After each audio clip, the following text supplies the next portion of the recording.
Halo para pembelajar yang budiman, salam sejahtera. Pada video kali ini kita akan membahas mengenai topik fenomena permukaan dengan subtopik kimia padatan. Bersama saya, Habibur Rahman, dosen Departemen Teknik Kimia, Fakultas Teknik Universitas Indonesia. Topik ini termasuk ke dalam sub CPMK 7, di mana mahasiswa diharapkan mampu mengonsepkan fenomena yang terjadi dalam proses adsorpsi, desorpsi, dan reaksi kimia pada permukaan. Terdapat beberapa indikator pembelajaran yang hendaknya bisa mahasiswa capai ketika setelah melalui topik ini.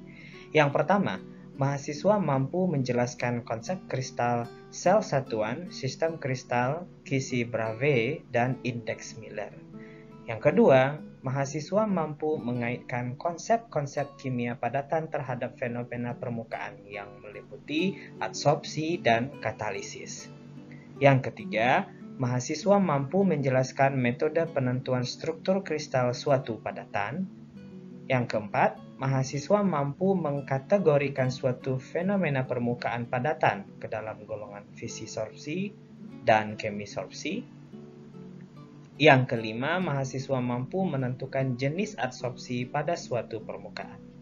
Dan yang terakhir, mahasiswa mampu mengaplikasikan konsep kesetimbangan kimia dan laju reaksi pada peristiwa adsorpsi, desorpsi, dan katalisis heterogen.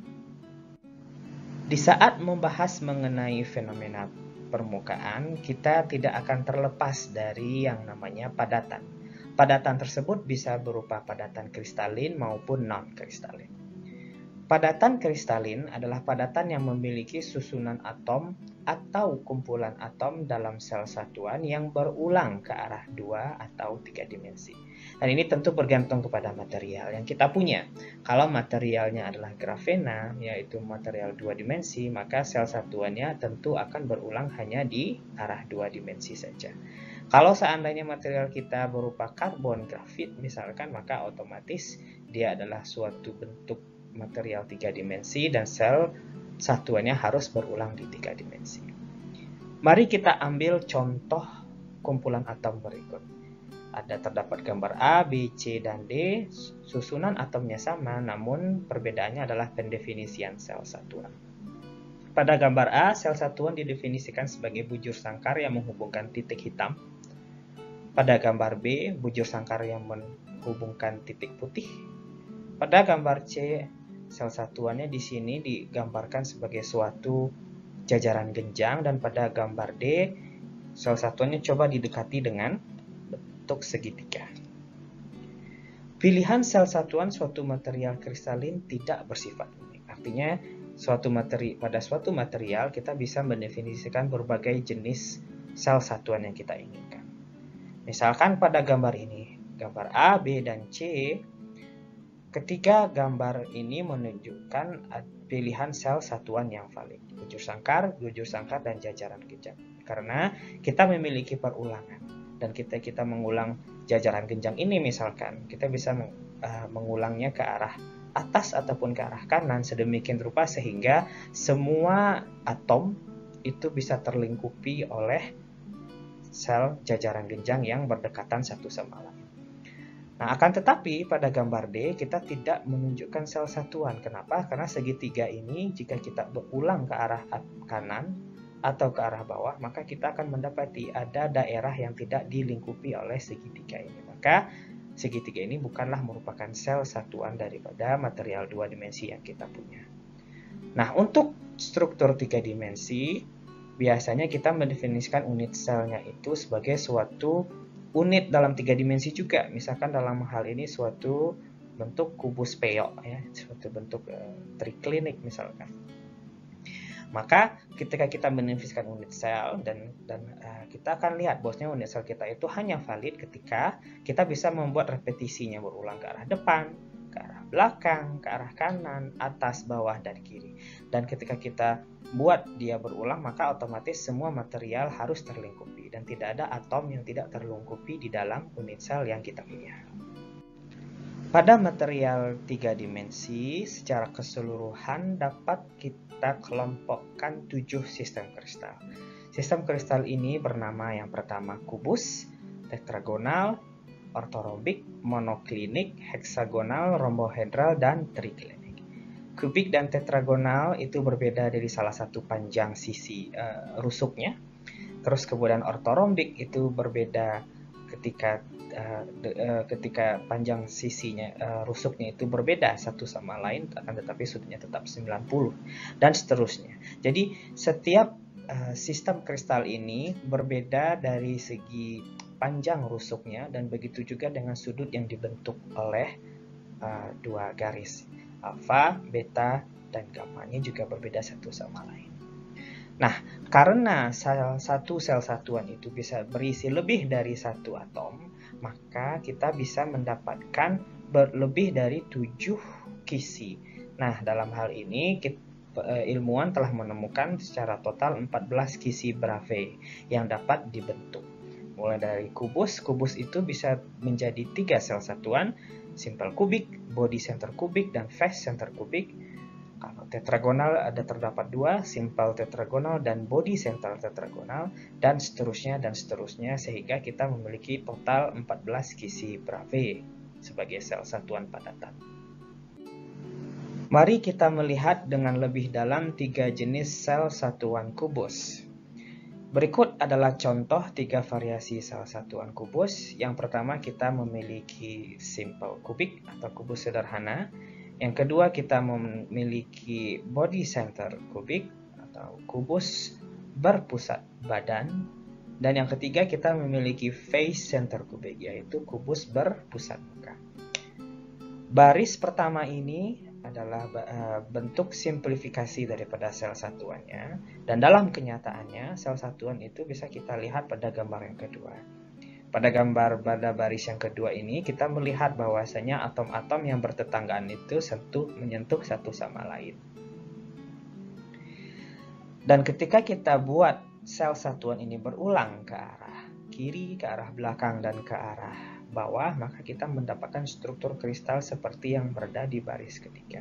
Dan dapat terlihat di sini bahwasanya struktur kristal yang kita miliki itu berbeda di antara 3 jenis sel satuan kubus tersebut. Sekarang kita lihat karakteristik daripada 3 sel satuan kubus ini. Yang pertama, simple kubik, kubus sederhana. Gambar ini telah kita lihat pada slide sebelumnya. Karakteristik daripada simple kubik itu yang pertama adalah N sama dengan 1. Nah, apa itu N? N adalah jumlah atom dalam satu sel satuan. Kalau kita lihat dari gambar ini, akan kelihatan bahwasanya dalam satu kubus kita memiliki 8 titik. Dan masing titik-titik tersebut itu diisi oleh 1/8 daripada bola yang kita miliki. Dan oleh karena itu, kita memiliki 1/8 dikali 8 atom di dalam satu sel satuan. Dengan demikian, N besar nilainya sama dengan 1. Kemudian yang kedua, karakteristiknya adalah jumlah koordinasi atau coordination number, disingkat sebagai CN. Nah, ini adalah jumlah atom tetangga yang bersentuhan. Misalkan, kalau seandainya saya melihat simple kubik, maka misalkan atom yang ini yang kita jadikan acuan, maka kita akan melihat bahwasanya atom ini akan memiliki tetangga di sebelah kirinya, di sebelah bawahnya, di sebelah belakangnya, begitu juga dengan di sebelah kanan, di sebelah atas, dan juga di sebelah depannya. Dan oleh karena itu terdapat 6 atom yang saling bersentuhan dengan satu atom yang sama. Oleh karena itu, coordination number-nya bernilai 6. Karakteristik yang ketiga adalah panjang sisi kubus dan juga jari-jari atom. Dan bagaimana hubungan dari relasi dari kedua satuan ini? Bisa kita lihat dari gambar ini bahwasanya sisi kubus itu dilambangkan sebagai A kecil itu terdiri dari 2R. Terdiri dari 2 kali jari-jari daripada atom. Maka hubungan A sama dengan 2R bisa kita peroleh untuk kubus sederhana. Dan karakteristik yang terakhir adalah faktor pengepakan atom atau atomic packing factor atau disingkat sebagai APF, yang merupakan rasio total volume atom dan volume sel satuan. Nah, APF dalam simple kubik itu bisa dihitung dengan karena kita memiliki satu atom saja di dalam sel satuan, sementara volume daripada bola tersebut adalah 4/3 pi R pangkat 3. Nah, terus kemudian kita akan membagi ini dengan A pangkat 3. A pangkat 3 adalah volume sel satuan. Dengan menggunakan relasi A sama dengan 2R dan mensubstitusi nilai A sama dengan 2R pada persamaan ini, kita bisa menyimpulkan dan menghitung bahwasanya nilai APF pada sel satuan kubus sederhana bernilai 0,524. Sebagai salah satu contoh daripada sel satuan kubus ini, kita ambil suatu semimetal, yaitu contohnya adalah polonium. Sel satuan kubus kedua yang akan kita kaji karakteristiknya pada video kali ini adalah sel satuan kubus berpusat padat. Nilai N-nya sama dengan 2, karena kubus ini memiliki 8 pojok dan terdapat 1/8 kontribusi daripada 8 pojok tersebut. Maka otomatis atom yang berada di pojok berkontribusi terhadap satu atom. Namun pada body center kubik kita juga memiliki atom di tengah-tengah dari kubus kita, yang dia tidak dibagi dengan sel satuan manapun. Artinya dia berada pas di dalam satu sel satuan. Maka otomatis kontribusi daripada atom yang terdapat di pada pusat sel satuan ini adalah 1. Maka total daripada jumlah atom di dalam sel satuan ini bernilai 2. Coordination number-nya bernilai 8 karena misalkan kita lihat contoh atom yang berwarna hijau toska ini. Maka akan kita lihat bahwasanya tetangganya adalah 8 atom yang berada di pojok daripada sel satuan ini. Maka otomatis nilai coordination number-nya adalah 8. Sel satuan ini memiliki packing yang bagus dan kita bisa membuat hubungan A sama dengan 4/3 R akar pangkat 3. Hubungan ini bisa kita lihat kalau seandainya kita memotong sisi ini di secara diagonal. Maka akan kita lihat bahwasanya kita akan memiliki bentuk seperti ini. Dan kita memiliki atom yang berada di pojok, atom yang berada di pojok, atom yang berada di pojok, dan atom yang berada di pojok. Dan kemudian kita memiliki atom yang pas berada di tengah-tengah. Nah, ini saling bersinggungan satu sama lain. Dan akan kita lihat bahwasanya panjang daripada sudut ini ke sudut ini itu nilainya adalah A akar 3 dan itu terdapat 4R. Jadi garis itu melalui 4 jari-jari daripada atom. Dan dengan demikian kita bisa membuat hubungan A sama dengan 4/3 R akar 3. Selanjutnya APF. APF adalah atomic packing factor yang kita dapatkan melalui rasio total volume bola per volume sel satuan. Kita memiliki 2 bola dan ini adalah volumenya, dan A pangkat 3 adalah volume daripada sel satuan kita. Dengan mensubstitusikan nilai A sama dengan 4/3 R akar 3 ke dalam persamaan ini, kita akan memperoleh nilai APF pada kubus berpusat padat adalah 0,680. Dan ini tentu nilainya lebih besar daripada simple kubik, yang menyatakan bahwasanya body center kubik itu packingnya lebih bagus daripada simple kubik. Artinya tidak terlalu banyak terdapat lowong. Berikut adalah contoh logam yang mengadopsi sel satuan BCC. Kromium, tungsten, dan iron pada fase alfa. Sel satuan kubus ketiga yang akan kita bahas adalah kubus berpusat muka. Jumlah N-nya itu sama dengan 4 karena pertama kita memiliki 8 atom dengan kontribusi 1/8 pada masing-masing pojok. Dan yang kedua, kita memiliki total 6 atom pada sisi kubus yang berkontribusi setengah terhadap atom yang berada di dalam kubus. Dan oleh karena itu, 6 dikali dengan setengah sama dengan 3, ditambah dengan 1 atom yang berada di pojok, maka nilai N-nya sama dengan 4. Coordination number-nya itu berjumlah 12, artinya masing-masing atom ini bertetangga sebanyak 12. Packingnya sangat bagus. Nilai A sama dengan 2R akar 2, dan itu kita bisa lihat dari muka daripada kubus yang kita ambil. Kita contohkan, kita ambil muka ini. Oke. Dan dari muka ini akan kelihatan bahwasanya ketika saya ambil garis secara diagonal pada muka ini, yang panjangnya adalah A akar 2, dan garis tersebut akan melalui 4R.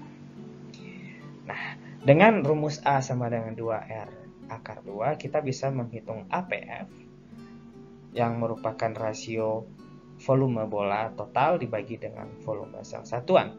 Karena kita memiliki 4 atom, maka otomatis kita menulisnya sebagai 4 dikali 4 per 3 pi R pangkat 3 dibagi dengan A pangkat 3. Setelah mensubstitusikan nilai A ke sini, maka kita akan memperoleh nilai APF sama dengan 0,740. Ini lebih tinggi nilai packingnya dibandingkan dengan body center kubik. Berbagai contoh material yang mengadopsi sel satuan FCC adalah aluminium, copper, gold, dan juga PB. Setelah kita membahas berbagai karakteristik sel satuan kubus tadi, maka kita bisa menghitung densitas bahan secara teoritis dengan rumusan sebagai berikut. Rho sama dengan N dikali AR dibagi VC per NA. N di sini adalah jumlah atom dalam sel satuan, nilainya sama dengan 1 untuk simple kubik, 2 untuk BCC, dan juga 4 untuk FCC. AR adalah massa atom dalam gram per mol, VC adalah volume sel satuan dalam cm pangkat 3, dan Na adalah bilangan Avogadro yang bernilai 6,022 dikali 10 pangkat 23 atom per mol. Sebagai catatan, densitas teoritis yang didapatkan sering lebih besar dari kenyataan, karena kita mengasumsikan kristal yang kita miliki itu sempurna, tanpa cacat, tanpa bolong. Para pembelajar yang budiman, kita telah sampai di penghujung video pertama. Kita telah membahas padatan kristalin, sel satuan, dan sistem kristal. Kita telah membahas 3 jenis sel satuan kubus, dan kita juga telah mengenal konsep densitas bahan teoritis. Mari mengerjakan kuis berikut untuk menguji pemahaman.